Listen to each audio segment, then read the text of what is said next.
Hi everyone, this is Sara Marks. I am the author of the 21st Century Austen series.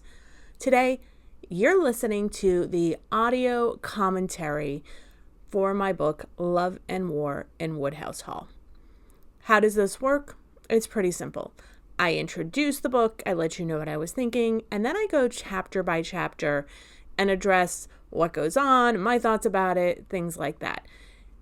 You're probably watching this on a YouTube video, but in the future, these will be included in the books themselves, the ebooks and the paperbacks, probably as bonus content. Let's begin with an introduction. I wrote this book after I finished Pride, Prejudice, and Pledging. This is book 3 in the 21st Century Austen series. I struggled to identify what I wanted to write after finishing that book. Between Pride, Prejudice, and Pledging and Modern Persuasion, I'd gotten it into my head that I wanted to do more Austen. And I knew if I got an idea in my head, it wouldn't go away until I wrote it. I was used to this. The other book stuck in my head at that time was nothing like the Austen series. It was about a woman hunting for her missing husband. It was at best romantic suspense, but it was not coming together easily. I sent it for a developmental edit and it just came back with, it needs a lot of work. I like it, but it needs a lot of work. And it occurred to me that what I should really do is finish an Austen series. At that time, it was only going to be 4 books. Emma had been a favorite since Clueless came out. With a model of that as a way to modernize Emma, I had some ideas. One was to take a more critical look at people who think they're experts before they've established experience for that expertise. I can be honest, I wrote that book, but it's horror. So that ended up happening. It seemed to fit well with the plot of Emma, though, because your main character in that is always a modern woman who is free to live the life she wants. She's surprisingly easy to modernize, but you also have to tone down her very annoying confidence. It wasn't coming together until I had a different idea. In the back of my head, there was a desire to write something I knew about really well. College students and dorm life. And I want to pause here and say, the book I had struggled to write, I did write. It's Unraveling Carrie Woodhouse. I wanted to do that. I just couldn't figure it out. But then I got this idea for college students and dorm life. I'd lived in dorms. I learned I don't do well if there are other people in my space. And the original idea was centered around the character of Jenna, and her journey. I was already thinking about her future, which became the Yom Tov series, the Jewish holiday spicy romances. I don't know if it would have come together if it hadn't been for the amazing writers who were around me. Laura especially let me talk to her about the plot over and over. And with her help, I was able to see Amelia and Adam for their characters to really fall into place. This is the first book where I made a deliberate attempt to pay tribute to my friends as main characters. Amelia was originally going to be Emily from My Best Friend, but I realized that sounded too much like Emma from Modern Persuasion, and I couldn't do that. Adam is not only named for Emily's husband, but both characters resemble the people they were named for. Amelia's blonde curls are how I remember Emily from high school and college. Even Jenna is named for a girl I was friends with in high school and resembles her namesake. Like with all modernizations, you have to get to the heart of motivations and how that might play out in a modern context. I was still trying to be as close to the original as I could manage.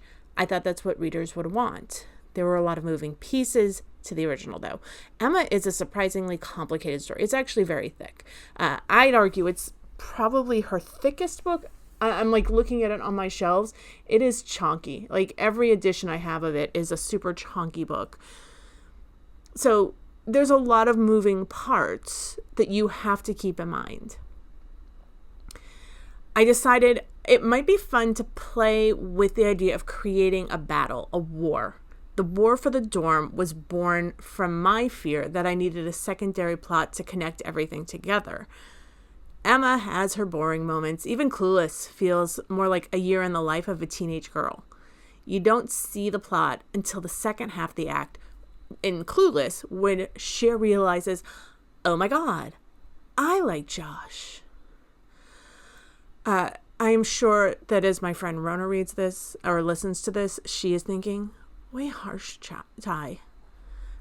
We have a dependence on Clueless quotes. What I really needed to remember when writing this was that Emma has this really big heart. She is annoyed by people, but she wants to do something good for her community and friends.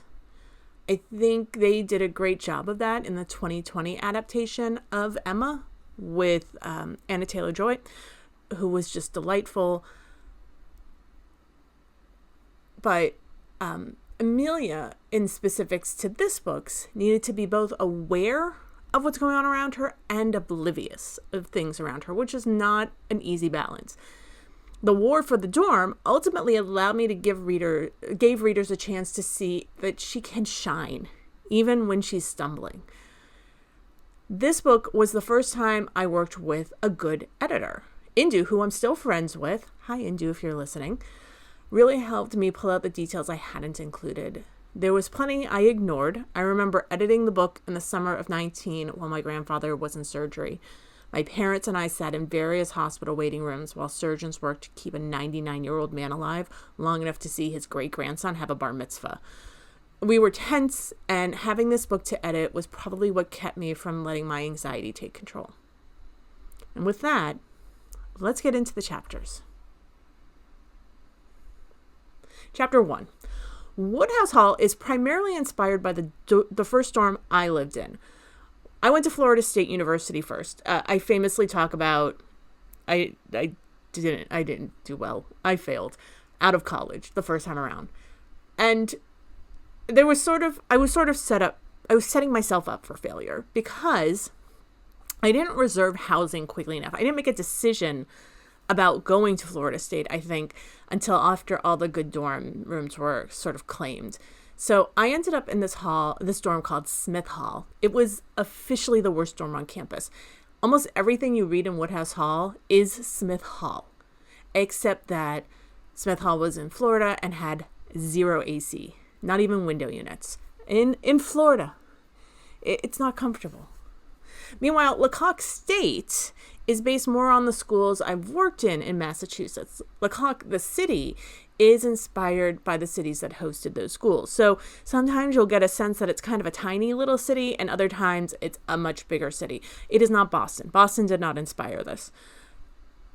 I barely remember moving to Smith Hall, but it was no way that it was as organized as I made it. I made it as organized as I've seen the universities around me do it now. It's like a well-oiled machine. I've worked in academia now for over 20 years, which is bizarre. But I've seen how move-in day is evolved. When I moved in, it was just, you move your stuff in, happy times, get your stuff and get moving. But now it feels very deliberative. You're assigned a time. They attempt to bring order to the chaos. It works sometimes, maybe rarely. I typically stay away from campus when they're moving in and when they're moving out. Those are the 2 points in the year that I just do not come close to the campuses I live around. What I do remember is the excitement of meeting my roommate. You have to remember, this was the mid-1990s. I had no way to contact my assigned roommate before we met at move-in. Another reason, aside from just long-distance phone calls and not having cell phones, was because her family, her name was Erin, I believe. They had been living abroad for years. They were traveling through the U.S., not just to the U.S., through the U.S. before dropping her off at college. So we didn't get to bond ahead of time like many roommates do now. I never had a Jenna. Well, I had a Jenna, but she wasn't my roommate. I know I'm the one who's difficult to live with now. I like things the way I like them. Plus, I shared a room with my sister for a decade before finally getting a room of my own for 2 years. Then I had to move into a dorm and share a room again. This was not a thrilling experience in my mind, but I thought it was what I was supposed to do. And the theme of supposed to do doesn't really come up in this book, but it comes up in other books. I also remember going shopping to get supplies we hadn't anticipated. I love the idea of shopping for back to school if I didn't love back to school. So we get there, we move in with all the things they've told us I needed, and then we had to go and buy more stuff because you don't know what you need till you're there. When I walked up to my dorm room, the resident assistant, the RA, had put our names on our doors. We had to share a bathroom with half of the floor. At least we were all women on the floor I was on. And they did give us mini fridges and sinks in our rooms. We also had individual phone lines. We didn't have to share a phone with the whole floor. So Amelia is not me, not in any way, shape, or form. She's a bubbly extrovert who wants to make a difference. I quickly grew disenchanted with dorm life and really wanted to live on my own. Unfortunately, that would take a much longer time to get to. And there's more to Woodhouse Hall that mirrors my Florida State experience. So we'll get to that. Chapter 2. If there's anything I've learned, it's that a blank public space will quickly be overrun by signs, flyers, and posters. As I write this, my own workplace is trying to regain control of the paper that has spread beyond the bulletin boards. And I'm about to put up more. Bulletin boards, that is. It requires constant vigilance and a way to make it clear that the space has a purpose. The inclination to decorate is different, though. It's not that Adam doesn't want to decorate. It's just that it's not his preference or passion. He thinks adults should know how to behave. Jenna, like many women, loves to decorate things and clearly has the supplies to do the work. And if you've read the Yom Tov series, you know she goes on to be a crafter. She creates a small crafting business of her own. Like, this is truly her passion. So she has all the things that she needs to do this. What I loved about Amelia is that she can see how people can help each other. I try to do this in most of my books. My heroines have at least one person they see good in when the rest of us might get irritated. Also, there are people who see good in our heroine even when everyone else is irritated. Jenna's first dorm party is a big deal. I never cared for dorm parties, but I hated living in dorms, so maybe there's a connection there. But a dorm party provided an opportunity for problematic behavior, and we know there are some problematic people in Emma. They quickly become unruly parties, and in this case, we see hints of a potential problem, but for someone like Jenna, it really helps to have people watching out for her. She has no experience at this point, and thus no knowledge to pull from. So Amelia tells her to do something, and she trusts her. It begs the question, why doesn't Amelia see that Eric wants her and not Jenna? I might as well address this now. She's oblivious. You can claim that's not enough, but oblivious is oblivious. I know, because I can be incredibly oblivious. Some people just don't get the hint, or it takes a lot to get the hint. Eric's never indicated his interest in her before this. In fact, I'd argue he's had no interest in her before this. He is flirting with Jenna. And Amelia's already oblivious to the feelings of those around her. Not how she can see their strengths and how they might benefit from her meddling, but she doesn't really see what they feel or feel what they feel. Her empathy is not that great at the beginning of the story. And I know this problem from personal experience. Yes, from the outside point of view, all signs are clear that Eric is trying to entice Amelia. She just doesn't see them. Chapter 3. It's time for the war at Woodhouse Hall. This was supposed to be a B plot. I promise you, this was just supposed to be something to stretch the plot of the book because I thought it was really thin. It ended up being the connective thread through this story. Now, I used my knowledge of over 20 years in universities to build this story, both as a student and as faculty and as staff. I'd been an undergraduate granted access to faculty committees, especially my second round of academia for my bachelor's degree. I sat on committees as professional and an administrator. And I can see now how administrations sometimes stack the odds in their favors with how they build committees. I've seen faculty's desire to have a say without doing much work. Sometimes students' needs are sacrificed for a greater purpose. There are often so many petty plots for power that you can get dizzy. If you add in the political desires and games of the administrators and with the students, you often get a battleground. There is a whole genre of literature around academic bullshit. If you need some titles, I can suggest them. Maybe I'll list a few in the description below. Social media plays a big role in amplifying students' voices, and sometimes the alumni have more power than anybody else. Sometimes it's the city or the state government. It depends on the university, and it gets complicated really quickly. I had the benefit of being in public institutions aside from my 2-year stint in private universities while I got my master's degree in library science. So I know a lot about public universities, which have slightly different power structures than private ones. The private ones have plenty of power structures. They're just different.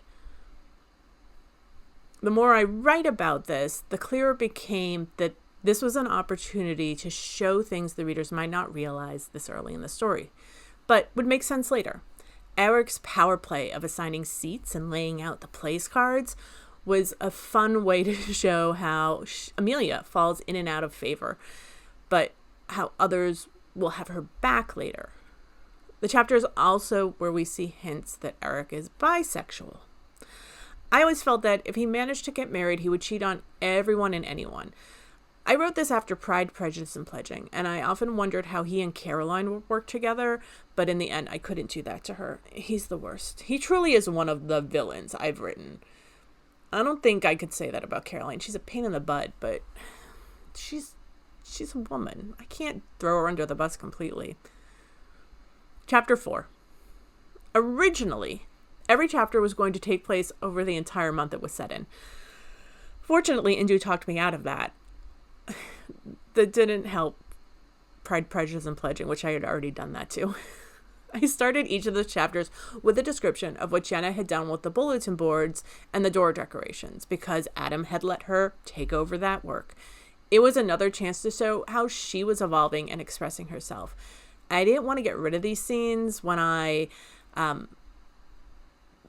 changed the chapter structure, because Amelia's noticing them and sees what she's not able to see in any other way. She starts out oblivious to almost everything, but through Jenna and Jenna's expression creatively, she gets to see a little more.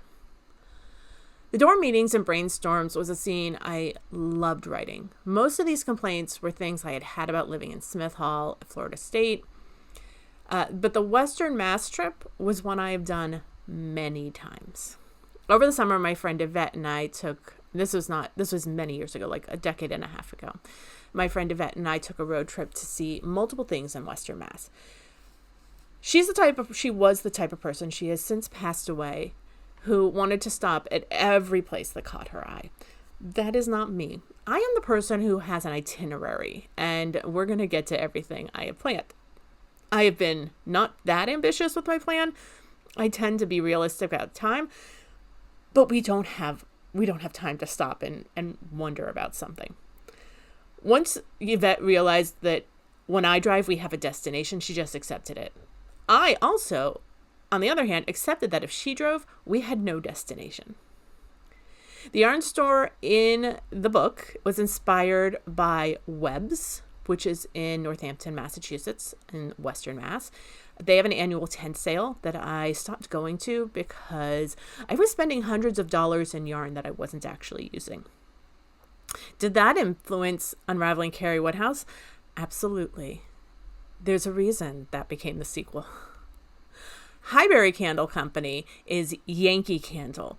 Now, you probably know Yankee Candle from malls and the stinkiest candles on the planet, but their mothership is also in Western Mass, and it is one of those stores you have to stop at. Yes, it is full of stinky candles. It's also full of a whole section just of Christmas decorations, Christmas tree decorations, specifically ornaments, and they do the metal pickle ornament that everybody I know in Massachusetts seems to have.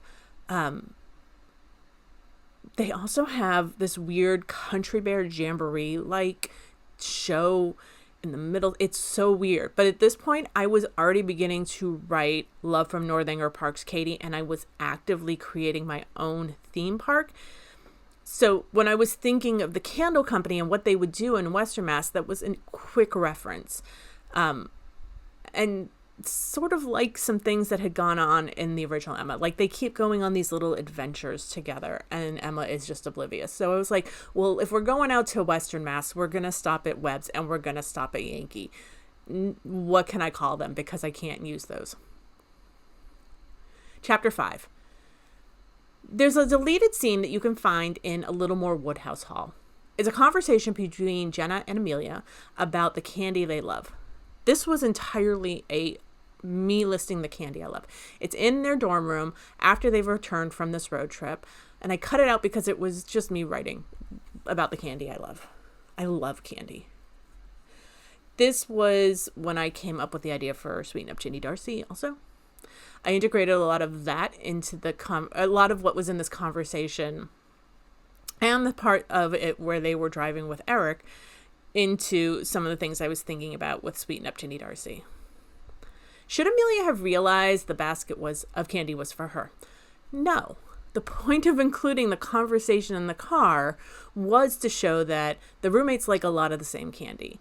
This is something they have in common. The scene I cut would have reiterated that, but it wasn't necessary. It was just me repeating the same stuff. So since Amelia has already convinced both herself and Jenna that Eric wants Jenna, and Eric is vague, Amelia's convinced herself this is the natural conclusion for her. This is for Jenna. This is about Jenna. Adam can't say he's oblivious. He wasn't in the car with them. He sees things differently. He knows what Eric wants. This is also the chapter where we start learning more about the Woodhouse family. I wanted them to be the center of this book in the very beginning, so I hadn't let go of that plan, and bringing them in here allowed me to set things up for unraveling Carrie Woodhouse. And yes, I was already thinking about unraveling Carrie Woodhouse because that had been the original idea. Chapter 6 is Halloween.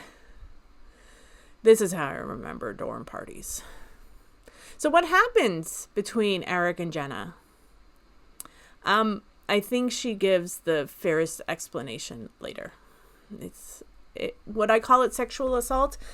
When I wrote this in like 2017, 2018, we weren't really having the same conversation around a sexual assault experience. But yeah, she really wasn't that willing. He was intoxicated. By today's standards, it would definitely be an assault. Low-key, but an assault. And there have been changes to add like a trigger warning page to this book to let people know that this can be anticipated. Chapter 7. This is the moment where things fall apart. There's always a moment where things fall apart. When I write a book, I often think about the midpoint. We call it the mirror moment, where if you're watching a movie and your characters sit down and they literally look in the mirror and they decide to make a change, or they have an epiphany, that's the mirror moment. In Clueless, it comes later. In Emma, it comes later. It's not always the halfway point. It just typically is the halfway point. But things have to fall apart before they get there. There are moments later where they seem to recover, but nothing is really better until Amelia and Adam address their relationship. But she has to have her mirror moment before that happens. Mela and Eric are the heart of why things are falling apart. Jenna has seen the writing on the wall and needs to figure out things on her own. She doesn't know what to believe anymore. Adam and Amelia are trying to hold everything together, but he knows the mess is there, and Amelia's still oblivious for a little longer. Chapter 8. Okay, this is the content warning. Is what Eric did to Amelia sexual assault? Yes. By today's standards, absolutely. Even in 2018 and 2019 and 2020, when this was being edited and published. Yeah. we really were just starting to do trigger warnings then, so I didn't include it. So there was pushback from readers. And I'm like, you know what? Yep, this is sexual assault. It's not heavy duty, but it is. And for someone who has experienced that could be triggering. So yes, by today's standards, absolutely. By the standards of the mid-90s when I was in college, alas, no. This could have become sexual assault, like a full-on sexual assault, capital R.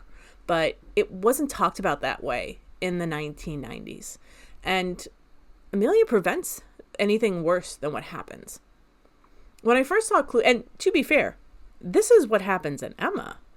When I first saw Clueless, the movie that made me give this book a chance and read it, watching Eldon kick Cher out of his car after refusing her advances was par for the course.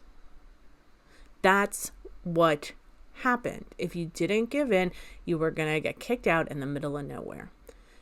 I was angry at Elton, but the greater insult was her being stranded and then held at gunpoint because he left her alone. I mean, Cher's more upset about the dress.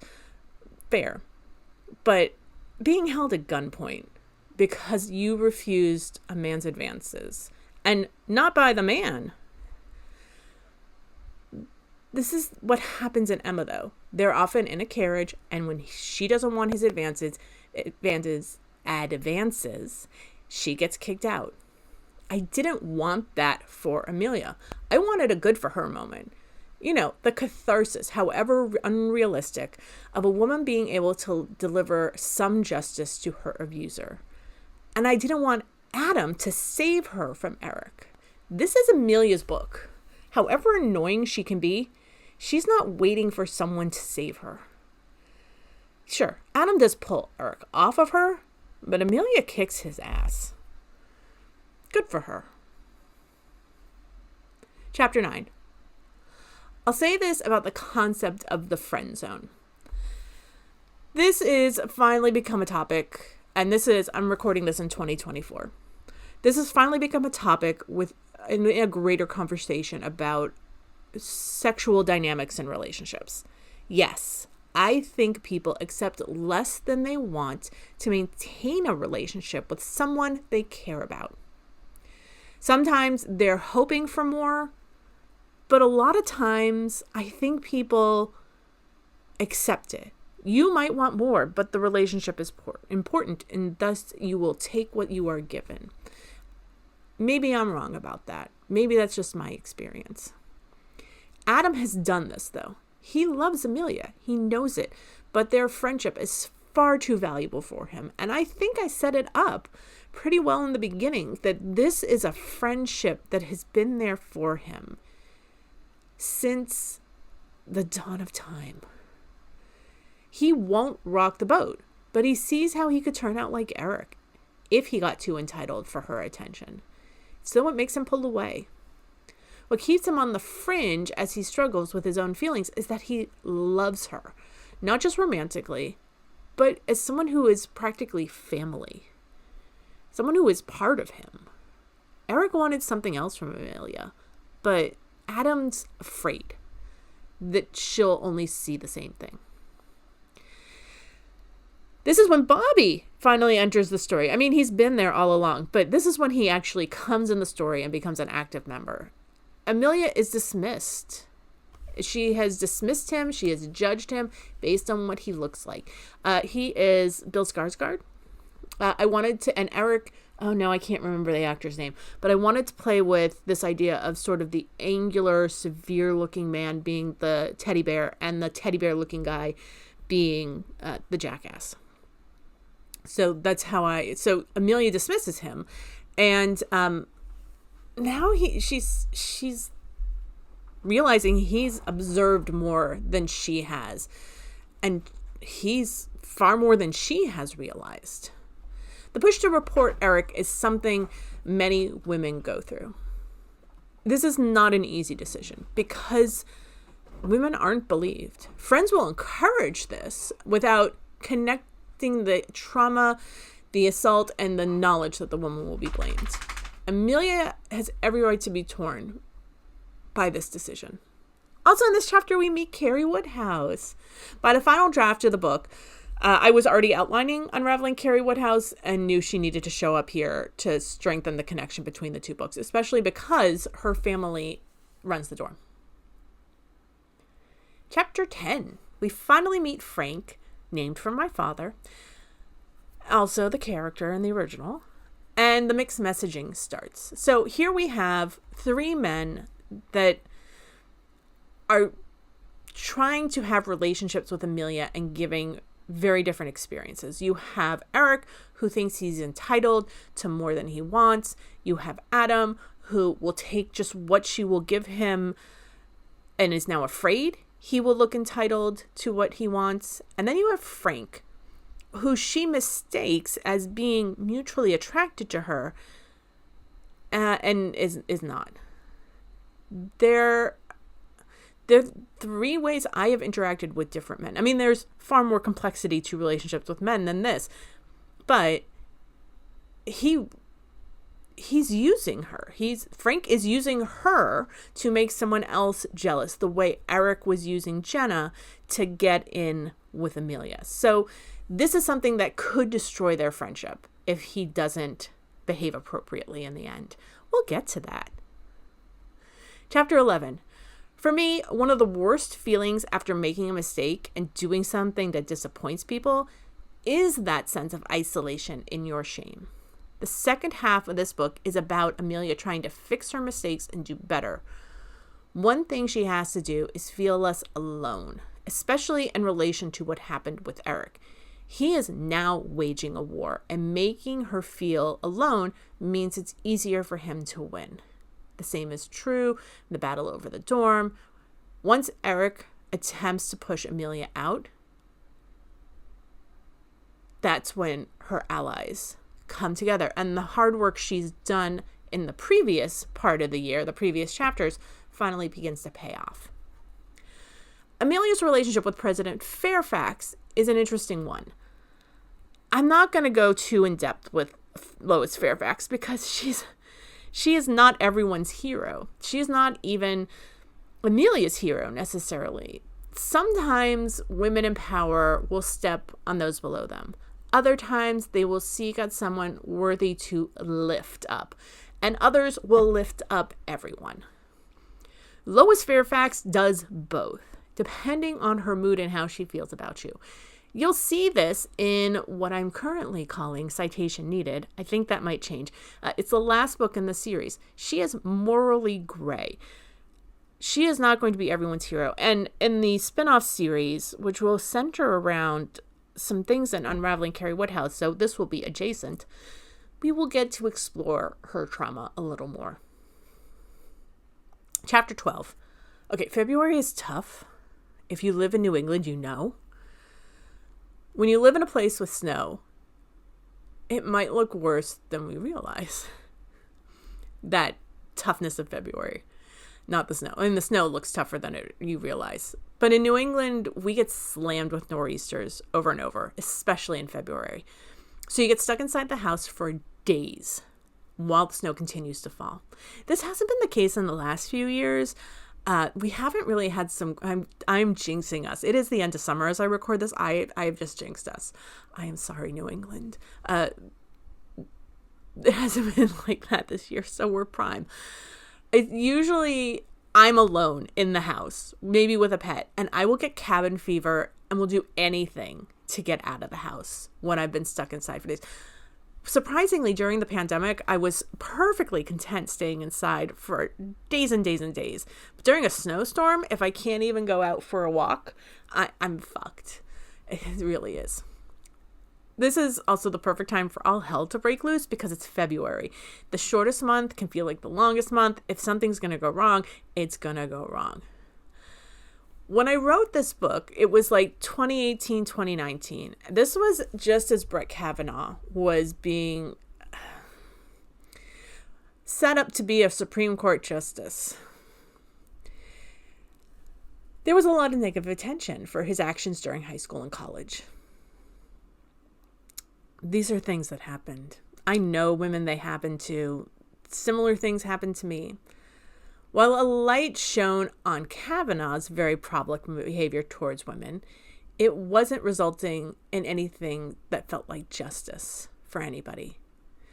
It made me think of the type of man Eric would become in the future. This wasn't the only instance of a man refusing to be accountable, but it made me think a lot more about it and the way people apologize to avoid accountability. That was going to be Eric. I couldn't get justice for anyone, but I could get it for the people I was writing about. Chapter 13. Blizzards suck. I knew people in this book had to be stuck together for the story to move forward. Sometimes you just need to be stuck together for hours and hours and hours for the tension to finally break. Amelia would have ignored things if she could go outside. But when stuck in a dorm for 3 days, she had to confront everything. I think her calling out Frank for his mixed message was a step in the right direction. Keep in mind, I wrote and published this before the pandemic. At that point, I had never spent more than 4 days locked inside a house while the world happened around me. That changed really quickly. Chapter 15.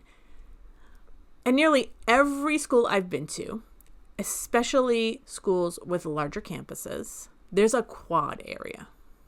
This is the center of campus. Sometimes it'll be grassy, sometimes it'll be paved, but it's generally a really large open space where people can sit and relax on campus. At Florida State, it was right outside the main campus library. It was huge. It was the center of campus. You would see people sunbathing and playing games there when the weather was nice. Even at Fitchburg State, where I worked my first library job, the campus centered around a grassy quad. In where I work now, they're actually this summer, they're redesigning the quad on the campus I work on. And it's going to be gorgeous, I think. But anyway, every place has a quad that I've worked at. And it's generally a really large open space where people can sit and relax on campus. And it's perfect for protests. There's always going to be a protest. There was always going to be a protest in this book. As soon as I came up with the war idea, I knew it was going to come together in a big protest. And I knew it had to happen just before Amelia had one final fuck up, or seeming fuck up.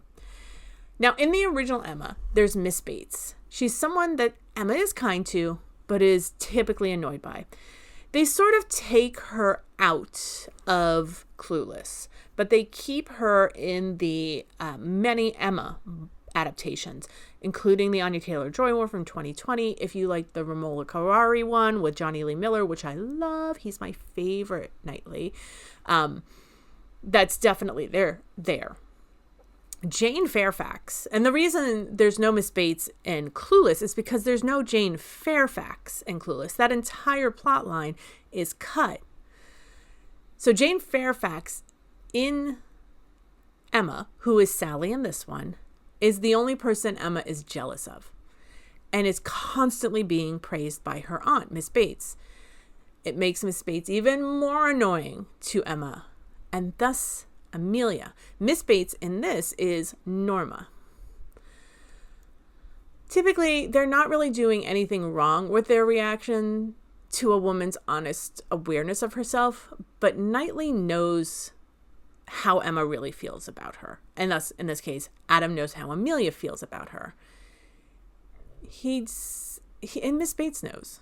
Miss Bates is a very self-aware woman, so she knows how people feel about her. This is why what Emma does hurts. I didn't want to take that from Amelia, but I didn't want to take it too far. I wanted her to have the chance to rise so high, like come so close to her redemption, and then have just one little slip that makes her tumble back down, especially in Adam's eyes, because that's the only one she cares about at this point. Repairing that relationship is all that matters to her at this point. I think the closest in Clueless we come to that moment is the Way Harsh Ty, where Ty is like, "You're a virgin who can't drive." I miss Brittany Murphy actively, often. Chapter 16. Okay, Frank and Amelia are good together, at least politically. They have the potential to be a great couple. but he is using her to irritate Sally. And that's mean and manipulative. It's just as bad as what Eric did. And it probably is why, no, it definitely made Amelia fuck up in the last chapter. Because Sally has been talking to Adam about everything. And Sally is there and annoying her. And Norma is praising Sally. And it all comes down to this frank manipulation. Ultimately, I love the resolution for the dorm coming together, even if there's still tension between Amelia and Frank. I realized the Woodhouse family was going to have to intervene. They have the real power in this situation. If you've ever worked in academia, and I'm not saying you should, I'm just saying if you've ever, the money is where the true power lies, which is why sometimes alumni have the most power. When someone gives money to endow a building or to give something to a campus, it generally comes with a contract that sets up rules. I have been in situations where those have been put in place disingenuously, and it only causes problems. But when a relationship continues past that donation, it means the campus wants more from somebody. In this case, the Woodhouse family has a lot of power locally around the campus that impacts the campus, and Lois Fairfax wants to leverage that. So to piss off the Woodhouse family means they're losing money. Money for universities comes from these endowments, not tuition or financial aid. This is why alumni have so much power. They're the ones donating after graduation, especially if they have fond memories and lots of money. Chapter 17. I'm sorry, there was never really going to be justice for Eric. There never is. I'm sorry. I couldn't write that much of a lie. This entire hearing is something I've seen before. Eric was never going to be punished, and the men on campus were always going to back him. I hated writing it as I did it, but I knew it was honest. Just as I was wrapping this up, I was part of a team working on communication around reporting sexual harassment and assault. The legalese around this is intimidating and designed to protect the university more than support a victim.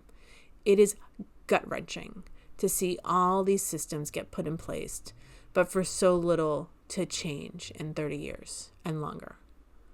Amelia knows this is going to happen in the hearing. She doesn't do this for herself. She does this for possible future punishment. If nobody knows it happened, then there's no pattern that might get justice for someone. And again, I was writing this as Kavanaugh was in hearings to become a judge, and there was no pattern. Nobody, they had one, maybe two, and other women came forward, but there was no pattern for people to see in official ways. It still doesn't make a difference, but Amelia can hope. And maybe for Gen Z, this will be different when they get old, because they will. We all do. Chapter 18. Yes, in the end, there is some social justice for Amelia. Eric loses the war because of his own stupidity. In the end, this was about Amelia and Adam. She needed to act. He will always be happy with whatever she gives him. And if she wants more, then she has to demand it from him. That is their dynamic. But I did enjoy all the ways I could tear Eric down. I really did. It was a good for her, for me moment. Chapter 19. I just wanted to wrap things up and see everyone get their happily ever after. Emma is tough because Emma Austen doesn't necessarily write romance.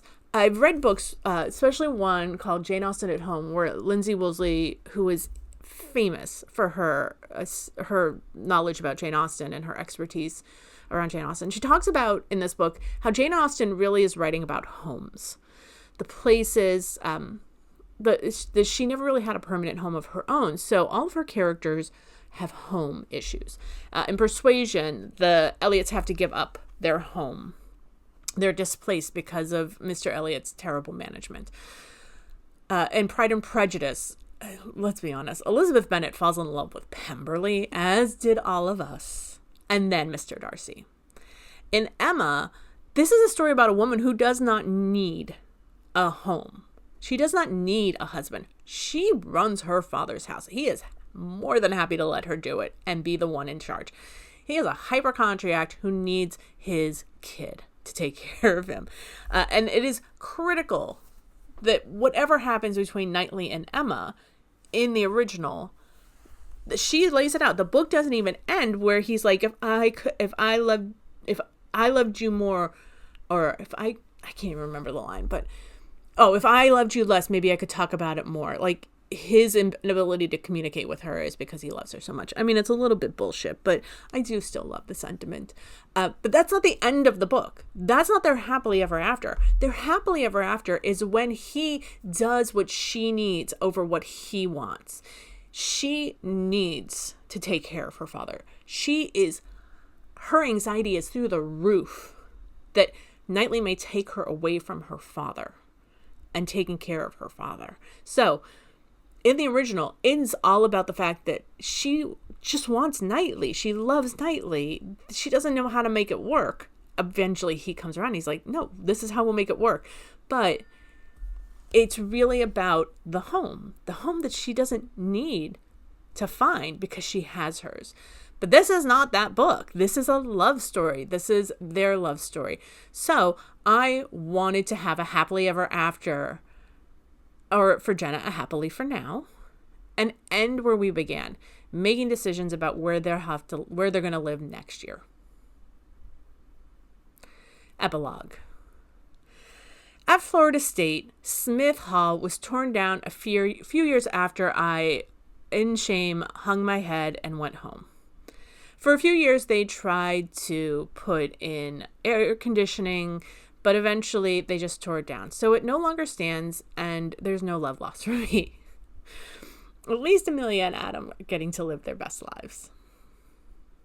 And we do see them again, or we see her again in Unraveling Carrie Woodhouse just a bit. She is a behind-the-scenes player. She's there, but she's not really doing anything. You can probably imagine, based on how much of a busybody she is, that she is making things happen, maybe in a slightly more constructive way than she is in her own book.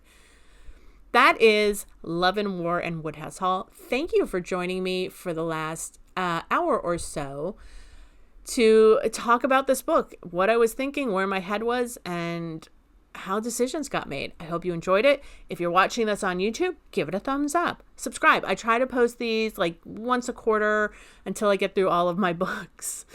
But this is just bonus content that's free for you to listen to, and I try to do it every so often. So give it a thumbs up so I know that you like this kind of stuff, and subscribe so you can get notified when I do another one. Next will be Love from Northanger Park's Katie.